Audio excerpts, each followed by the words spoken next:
Bad Bunny dejó de ser solo un fenómeno musical y se convirtió en un termómetro político. Su show en el Super Bowl del día domingo rompió récords, pero también irritó a Donald Trump y reactivó el debate migratorio en Estados Unidos. Aquí en Chile, esa misma palabra, migración, detonó una tormenta ante la propuesta de Carolina Toá de regularizar a 180.000 migrantes ya empadronados. Recibió un portazo no solo del futuro gobierno, que lo leyó como un amarre y un perdonazo a días del cambio de mando, sino que también del propio gobierno actual. Los migrantes marcan pauta también porque los venezolanos podrán volver a su país vía aérea. La TAM anunció que va a volver a viajar a Caracas. Cuba, en cambio, cierra su cielo por falta de combustible de aviación y por lo mismo el Partido Comunista aquí en Chile le exige a Boric que rompa su silencio frente al bloqueo de Trump. Una de sus militantes, Carmen Hertz, hizo noticia, pero no por su histórica defensa de la isla, sino porque aparece liberando las faltas injustificadas en la Cámara en un Congreso que cerró el año pasado con ausentismo récord, lo que explica la sequía legislativa. Y en tribunales, día de contrastes. Ángela Vivanco se quedó en la cárcel, pero Luis Hermosilla logró la libertad diurna. En Londres, el fantasma del caso Epstein acorrala a gritos al rey Carlos. Un martes de ritmos latinos, fronteras rígidas y justicia a dos velocidades. Así parte el día. Este es el Shot de hoy martes 10 de febrero del 2026. Bienvenidos a El Shot con Juan Manuel Astorga. La propuesta de la exministra del Interior, Carolina Toá, de avanzar en la regularización de 180.000 migrantes empadronados antes del cambio de mando, desató una tormenta política que terminó con un portazo definitivo de la actual moneda. Mientras Toá argumentó en un podcast que no regularizar a estas personas que se acercaron de buena fe al Estado sería entregarlos en bandeja, dijo, para que sean expulsados por el próximo gobierno, la vocera Camila Vallejo fue tajante. No hay plan, no hay tiempo y no habrá perdonazo de última hora. Vallejo explicó que un proceso de esa envergadura requiere meses de trabajo y consensos que deben trascender a la administración saliente, dejando la decisión final y la base de datos completa en manos de las nuevas autoridades. La reacción del futuro oficialismo fue virulenta ante lo que consideraron una trampa política. El próximo ministro del Interior, Claudio Alvarado, calificó la idea de mal gusto por intentar imponer decisiones improvisadas a semanas de irse. Más duros fueron los republicanos.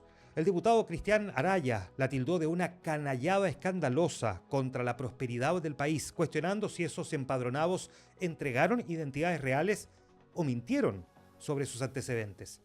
Agustín Romero, en tanto, acusó un intento de dejar amarrada la inmigración ilegal en lugar de ordenar la casa. Lo que Toá planteó como un deber humanitario también pudo leerse entonces como un incentivo a la ilegalidad, confirmando que el traspaso de mando en materia migratoria será sin tregua y con visiones totalmente opuestas sobre cómo cerrar la frontera. En uno de sus últimos actos en La Moneda, la promulgación del Sistema Nacional de Apoyos y Cuidados, el presidente Gabriel Boric retomó su tono más confrontacional y en dos frentes simultáneos. Aludió directamente al discurso que José Antonio Kast dio la semana pasada en Bruselas, donde el republicano atacó los ismos de la izquierda, hablando del medioambientalismo radical, hablando del feminismo, y reivindicó también figuras conservadoras. Sin nombrarlo, Boric disparó de todas formas que cuando se habla de batalla cultural, dijo, para ridiculizar cambios sociales profundos, se cae en una insolente ignorancia. Dijo que las políticas con perspectiva de género no son pintar de rosado proyectos o edificios, como dice la caricatura, y rechazó que la agenda de cuidado sea simbólica, aludiendo a la salud mental de las cuidadoras como un problema real invisibilizado. Pero el fuego no se quedó en la gira del próximo mandatario. Boric cargó con dureza contra la UDI, acusando al gremialismo de bloquear deliberadamente el proyecto Besar Cuna Universal. Todas las semanas inventan una excusa, reclamó el presidente, asegurando que en privado los dirigentes opositores reconocen que su única motivación para frenar la ley es no darle un logro al gobierno, aunque eso signifique postergar, dijo, un derecho fundamental. Sáquense la foto ustedes si quieren, que firme el nuevo gobierno, desafió el presidente Boric. Exigió que dejen de trabar la pelota por cálculos electorales pequeños. Un cierre de mandato que, lejos de la paz republicana, promete entonces mantener la tensión discursiva hasta el último minuto. La apuesta de La Moneda por presentar la candidatura de Michelle Bachelet a la Secretaría General de la ONU como una política de Estado choca ahora con una doble prueba. ordenar primero las cuentas que tenemos pendientes con Naciones Unidas y segundo, hacerse cargo de las propias decisiones pasadas del actual gobierno. Mientras se intensifica el lobby internacional, trascendió que Chile mantiene deudas con el sistema de Naciones Unidas que superarían los 10 millones de dólares, incluyendo cuotas impagas al Organismo Internacional de Energía Atómica y fondos de operaciones de paz. Aunque desde la Cancillería dicen que, escuetamente, esta morosidad no afecta la competitividad de la expresidenta, pero la oposición ve en este desorden administrativo una señal de debilidad que podría ser usada por rivales geopolíticos para vetar la aspiración chilena. Sin embargo, el mayor ruido en realidad es político, no por deuda. La férrea defensa que hoy hace el oficialismo a Bachelet contrasta brutalmente con el trato que recibió en 2022 el jurista Claudio Grossman. En esa oportunidad, la Cancillería de Antonia Urrejola le negó el apoyo para que el destacado abogado integrara la Corte Internacional de Justicia de La Haya, argumentando, entre otras cosas, falta de planificación, priorizó otros cupos, como la candidatura de Chile al Consejo de Derechos Humanos. Una decisión que generó un lamento transversal en el mundo diplomático y críticas de ex cancilleres como Heraldo Muñoz y Teodoro Rivera. La paradoja hoy es que el mismo gobierno que le negó apoyo a Claudio Grossman ahora pide una política de Estado para la candidatura de Michelle Bachelet, dejando a José Antonio Kast además en una encrucijada. Si la respalda, legitima a su rival de siempre. Si la frena, parte su mandato enfrentado al sistema internacional. Una paradoja. En medio del reordenamiento regional, el mapa aéreo también se mueve. LATAM Airlines anunció que va a retomar desde el 23 de febrero los vuelos entre Bogotá y Caracas, la única vía para que los pasajeros chilenos vuelvan a conectar con Venezuela después de la suspensión de la ruta a fines del año pasado. Serán 4 frecuencias semanales al inicio, con la meta de avanzar a un vuelo diario desde abril, sujeto a la autorización de las autoridades de ambos países. A pocos kilómetros del Caribe, la dirección es la contraria. Cuba notificó por vía oficial a todas las aerolíneas que, desde este lunes y por al menos un mes, no puede suministrar combustible de aviación en ninguno de sus aeropuertos. Alega un asedio petrolero por parte de Estados Unidos, reforzado por la orden de Donald Trump que amenaza con aranceles a los países que le vendan crudo a la isla. La medida golpea de lleno a un turismo que ya está deprimido por la pandemia, las sanciones y la crisis interna, y ha obligado incluso a aliados como Rusia a organizar la salida de unos 4.000 turistas de ese país que habían quedado varados en Cuba. Frente a esa asfixia, aquí en Chile, el Partido Comunista lanzó una ofensiva política. Dirigentes como Lautaro Carmona, Hugo Gutiérrez y Daniel Núñez piden que el gobierno del presidente Boric envíe ayuda humanitaria y condene el bloqueo, comparando la postura chilena con la de México y acusando a la moneda de servilismo si guarda silencio. El Partido Comunista exige que Chile rompa su silencio y desafíe el bloqueo de Trump, transformando la falta de combustible en Cuba en un nuevo conflicto de lealtades dentro de la izquierda, donde los comunistas acusan a la moneda de mirar para el lado mientras sus aliados ideológicos están colapsando. El 2025 recién terminado en materia legislativa dejó una foto, déjeme decirle, muy poco amable para el Congreso. Más ausencias, sesiones caídas por falta de quórum y el menor número de leyes despachadas en todo este periodo legislativo de los últimos 4 años. Se aprobaron apenas 77 leyes en la Cámara Baja frente a las 194, por ejemplo, del 2022. Pero no solo eso, con tasas de ausentismo que explican el fracaso de sesiones clave por falta de quórum. Las bochornosas jornadas, por ejemplo, de octubre y diciembre, donde simplemente no llegaron suficientes diputados a trabajar. El año pasado, cada diputado asistió en promedio a 103 de 116 sesiones, pero hubo casos extremos. Sin considerar las inasistencias por maternidad o enfermedad, hubo casos como el de la diputada del Partido Comunista Carmen Hertz, quien se ausentó en 42 de esas 116 sesiones. En el Senado, la situación es más crítica en cuanto a justificaciones. La presidenta del Partido Socialista, Paulina Bodanovich, registró 29 inasistencias sin justificar, explicando que su rol de presidenta de partido y la coordinación política con el gobierno le exigen estar fuera de la sala, a veces pareándose con otro parlamentario. Como sea, un año marcado por sesiones que empezaban tarde, terminaban antes de tiempo, y legisladores como Fabiola Campillay, que faltó en 21 oportunidades, de las cuales solo justificó 7.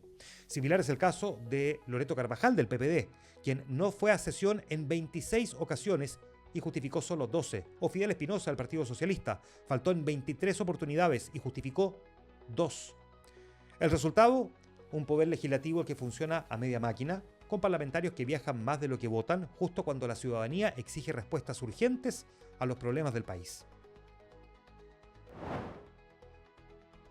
La justicia mostró 3 caras distintas para los protagonistas de la crisis que salpica al Poder Judicial.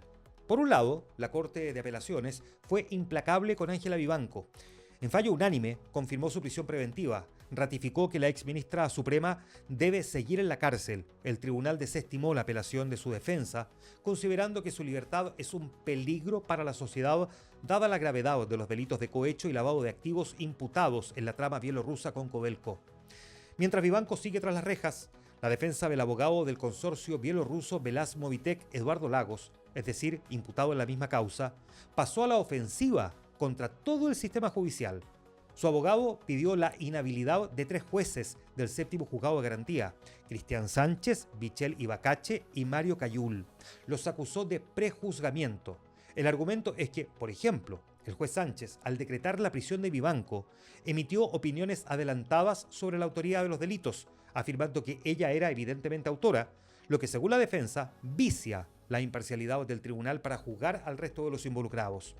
La paradoja final la protagonizó Luis Hermosilla, el hombre cuyo celular detonó todo este terremoto.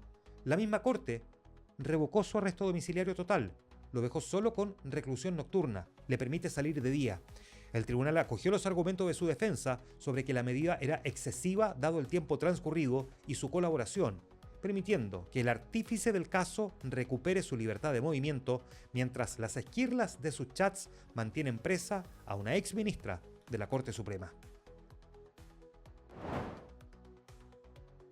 Y una trama digna de una serie de espionaje corporativo sacude al mercado del tabaco y al Congreso. La agencia de marketing Rica Santiago se querelló contra la gigante British American Tobacco, acusándola de estafa y lavado de activos por más de 111 millones de pesos. La denuncia destapa un mecanismo fraudulento. Según acusa, la tabacalera británica habría obligado a la agencia a realizarle pagos mensuales encubiertos a un hombre llamado Ignacio Leiva, bajo la amenaza de perder el contrato. Lo insólito es el doble rol de ese hombre, de Leiva. Mientras recibía dineros de la tabacalera por servicios que nunca le prestó realmente a esa agencia, se presentaba públicamente como un activista anti-tabaco y presidente de una ONG de vapeadores.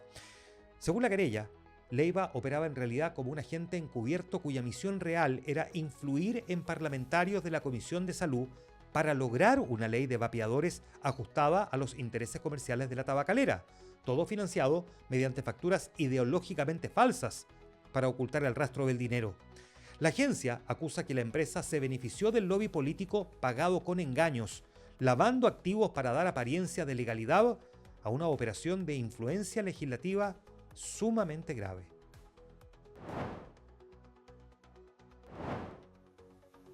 La actualidad del país se resume adicionalmente con estos otros 3 titulares. La Comisión para el Mercado Financiero actualizó finalmente las normas del seguro obligatorio de accidentes personales, los famosos SOAP, incorporando las modificaciones de la ley Jacinta y permitiendo que las aseguradoras reanuden la venta del SOAP. La nueva regulación eleva las indemnizaciones por fallecimiento, invalidez y gastos médicos y reduce de 10 a 7 días hábiles el plazo para pagar en caso de muerte. Con los cambios ya inscritos en el depósito de pólizas, se habilitaron las nuevas pólizas. Destraba así la obtención del permiso de circulación que estaba en pausa a la espera de esta actualización. El Servicio de Impuestos Internos se querelló contra 2 empresarios chinos representantes de un mall en Valdivia por un fraude fiscal que supera los 310 millones de pesos. La investigación detectó una sofisticada red de 20 empresas fantasmas que emitían facturas falsas para aumentar artificialmente el crédito fiscal del IVA y evadir impuestos. Un golpe que pone bajo la lupa a un modelo de negocio de rápida expansión. Está demostrando además que detrás de las vitrinas de importación masiva y chinas a veces se esconde una sofisticada ingeniería contable diseñada para burlar al fisco. La tasa promedio de los créditos hipotecarios cayó a 4,12% en enero, su nivel más bajo desde diciembre del 2021. consolida un escenario más favorable para quienes buscan financiamiento de vivienda. Según el Banco Central, esto se da en paralelo a señales de reactivación del sector inmobiliario, apoyadas por medidas como subsidios a la tasa. Ahora, el contraste está en el resto del mercado crediticio. Los créditos comerciales subieron a 8,4% y los de consumo a 23,4%, impulsados en parte por el encarecimiento de los créditos en cuotas asociados a tarjetas. Internacional. Y en la crónica del mundo, el escándalo de Jeffrey Epstein no perdona ni a la realeza británica, y esta vez de hecho golpeó directamente al monarca. El rey Carlos III vivió un momento inédito de tensión pública al ser increpado a gritos por un hombre durante una visita oficial, quien le preguntó directamente hace cuánto sabe sobre Andrés y Epstein. Ese episodio ocurrió en plena difusión de miles de documentos del Departamento de Justicia de Estados Unidos, los llamados Epstein Files, que volvieron a poner bajo escrutinio la relación del príncipe Andrés con el pederasta condenado. Las nuevas piezas incluyen correos y antecedentes que han alimentado las críticas sobre la transparencia de la corona, pese a que Andrés ya había renunciado a sus honores y privilegios reales el año pasado por decisión de su hermano. Y en paralelo, en Estados Unidos, el círculo del silencio se mantiene. Ghislaine Maxwell, la socia de Epstein, condenada a 20 años, compareció ante el Congreso pero se acogió a la quinta enmienda para evitar autoincriminarse. Esto frustró evidentemente la esperanza de conocer nuevos nombres. Sin embargo, los documentos siguen salpicando. Ahora apuntan al secretario de Comercio de Estados Unidos, Howard Lutnick, revelando que intentó contactar a Epstein repetidamente, incluso después de su primera condena, lo que ha desatado pedidos republicanos para su renuncia inmediata. Hasta ahora, la red de complicidades sigue sin embargo intacta. Bueno, y hablemos del personaje de estos últimos días, Bad Bunny, que no solo rompió el rating del Super Bowl en Estados Unidos, se convirtió en el show de medio tiempo más visto en la historia, con más de 135 millones de espectadores. Bad Bunny también rompió la paciencia de Donald Trump y agitó el tablero electoral de Estados Unidos. Mientras el presidente calificaba el espectáculo de terrible, repugnante y antiamericano por ser en español, el Conejo Malo consolidaba su estatus de ícono cultural global, superando en audiencia a leyendas como Michael Jackson y Rihanna, y dejando en ridículo al concierto alternativo organizado por los simpatizantes de Trump, un concierto que apenas logró 6 millones de visitas en YouTube. Como se sabe, la elección de Bad Bunny desató desde el inicio la molestia de Trump, que ha cuestionado que el show sea en español y calificó la presentación como terrible, en contraste con los medios que la leyeron como una lección de historia y orgullo latino en horario estelar. Pero detrás del éxito masivo de Bad Bunny hay una jugada política profunda. Varios medios influyentes, como por ejemplo Politico.com, advierten que los demócratas ven en el puertorriqueño un catalizador clave para recuperar el voto latino de cara a las elecciones de noviembre. Recordemos que a fin de año en Estados Unidos se renueva la totalidad de la Cámara de Representantes y un tercio del Senado. Con Trump atacando la inmigración y el artista gritando "fuera ICE", como lo hizo en los Grammy, Bad Bunny podría transformarse en el arma secreta de la oposición demócrata para movilizar a una comunidad que se siente bajo asedio. Bad Bunny se negó, recordemos, a llevar su última gira, que fue muy exitosa, a suelo estadounidense, por miedo a que fueran a efectuar redadas migratorias. Ese hecho y sus últimas y exitosas apariciones refuerzan un mensaje potente. La cultura pop es hoy el campo de batalla, donde se juega la pertenencia y la resistencia latina frente al discurso de odio. Y eso en noviembre podría pasarle a Trump la cuenta en las elecciones legislativas. Y en el flashback de un día como hoy, 10 de febrero, en 1712, rebelión en el sur, en el archipiélago de Chiloé, los huilliches se levantan contra los encomenderos españoles en una de las primeras grandes rebeliones indígenas organizadas en el territorio que hoy es Chile, y un recordatorio temprano de la resistencia mapuche al dominio colonial. Un día como hoy, en 1763, el primer mapa global, se firma el Tratado de París, poniendo fin a la Guerra de los 7 años. Francia le entrega Canadá a Gran Bretaña y España cede Florida. Fue el primer gran reordenamiento colonial, donde se decidió que en Norteamérica se hablaría inglés y no francés. Un día como hoy, 10 de febrero de 1840, Blanco Inmaculado. La reina Victoria del Reino Unido se casa con el príncipe Alberto. Lo revolucionario no fue la boda, sino el vestido. Eligió el blanco. Antes de ella, las novias se casaban de rojo, azul o negro, lo que tuvieran mejor en el closet, en el armario. Pero ella impuso la moda del vestido blanco que se usa hasta hoy en todo el mundo occidental. Un día como hoy, en 1940, El gato y el ratón más famoso, se estrena en cines el corto Puss Get the Boot, la primera aparición oficial de Tom y Jerry. Llevan más de 80 años persiguiéndose y golpeándose con sartenes, martillos y explosivos sin decir una palabra, demostrando que la violencia física en la comedia es un lenguaje universal. Un día como hoy, 10 de febrero de 1978, el rey de reyes nace en Puerto Rico, William Omar Landrón, más conocido como Don Omar, el hombre que le dio al reggaetón sus himnos más épicos, desde Dile hasta Danza Kuduro. Mientras otros hacían perreo puro, él trajo la lírica de la calle y la producción cinematográfica a este tan incomprendido género. Y un día como hoy, en 1996, jaque mate a la humanidad. La supercomputadora de IBM, Deep Blue, derrota por primera vez al campeón mundial de ajedrez Garry Kasparov. Fue solo la primera partida. Kasparov ganó el match ese año, pero marcó el momento exacto en que la inteligencia artificial dejó de ser ciencia ficción para convertirse en una amenaza real para el ego humano. Un día como hoy, 10 de febrero en 2007, el fin de las micros amarillas. Santiago amanece con un caos histórico. Debuta el Transantiago. Las viejas micros cobradoras y las monedas de 10 pesos desaparecen para dar paso a la tarjeta VIP y los buses articulados. Fue un inicio traumático, con gente colgada de las puertas y el metro colapsado, cambiando para siempre, para bien y para mal, la forma de moverse en la capital. Atentos con algunos temas para este día martes 10 de febrero. Jimena Rincón, la futura ministra de Energía, junto con Hugo Briones, próximo subsecretario de la cartera, se reúne con el actual viceministro de Economía y Energía, Álvaro García, y sus equipos para iniciar el traspaso de información. Se pronostica, ojo, menos calor para hoy en Santiago. Podría llegar niebla, rachas de hasta 80 km por hora e incluso precipitaciones en algunas zonas de la región metropolitana. El equipo de la Universidad de Chile va a comparecer ante el Tribunal de Disciplina de la ANFP. Recordemos que fue citada por dos situaciones ocurridas en la primera fecha del torneo local frente a Audax Italiano. Por un lado, los graves incidentes protagonizados por hinchas en el Nacional, y por otro, la declaración pública de Juan Martín Lucero tras ser expulsado, una acción que contraviene las bases del torneo. También en deportes, esta noche se juega el partido de ida de la primera fase clasificatoria de la Copa Libertadores 2026. El Deportivo Táchira de Venezuela recibe a The Strongest de Bolivia en el Estadio Polideportivo de Pueblo Nuevo. Y los Juegos Olímpicos de Invierno entran en su quinta jornada de competencias. Noruega lidera el medallero con 3 oros, seguida de Suiza, Estados Unidos e Italia como anfitriona. Este martes se entregan medallas en disciplinas como biatlón, esquí de fondo y patinaje de velocidad. Es la tercera vez que Italia acoge unos Juegos de Invierno, 70 años después de Cortina 1956 y 20 años después de Turín 2006.